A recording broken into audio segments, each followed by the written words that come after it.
ქართული ოცნების თელავის მერობის კანდიდატი ვაჟა მაღრაძია უკვე ყოფილ პროკურორს საარჩევნო მარათონში ჩართვა თელავის განვითარების სურვილმა გადააწყვეტინა.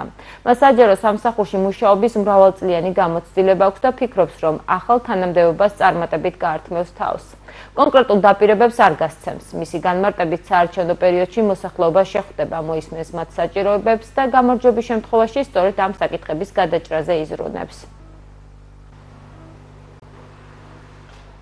როდესაც მივიღე ასეთი წინადადება, რა თქმა უნდა, ჩემთვის ეს იყო პირველ რიგში მოულოდნელი და ძალიან საფასურისგები.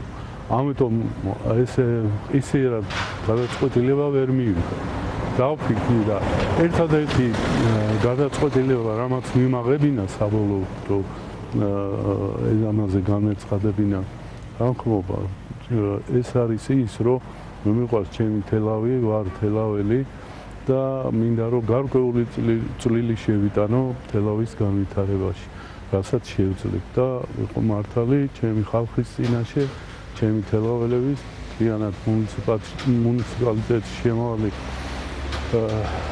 სოფლებში მცხოვრები ხალხის წინაშე და უფლის წინაშე, რომ ვემსახუროთ ჩემ ხალხს. იმ შემთხვევაში თუ რა თქმა უნდა ამირჩიეს, აი იმის შემდეგ რა თქმა უნდა უკვე კონკრეტულად ამის გარდა იქნება შეხვედრები მოსახლეობასთან და ამის მე ჩამოყალიბდები. მე ეხლა წინასწარ თქვა რომ აი ის და ეს ჩემ მხრიდან არ იქნება. უნდა გავიგოთ ჩემი თელაველების მოსახლეობის სრულად რა ის ყველა საჭიროებო საკითხი რაც აწუხებთ და იმის მერე გაისახოს პრიორიტეტები განვითარების. მე ესე მიმაჩნია რა რომ ესე ჩამოყალიბდეთ რომ ეხლა რაღაც კონკრეტული და რაღაც ფუჭი დაპირებები არ გავხსენთ.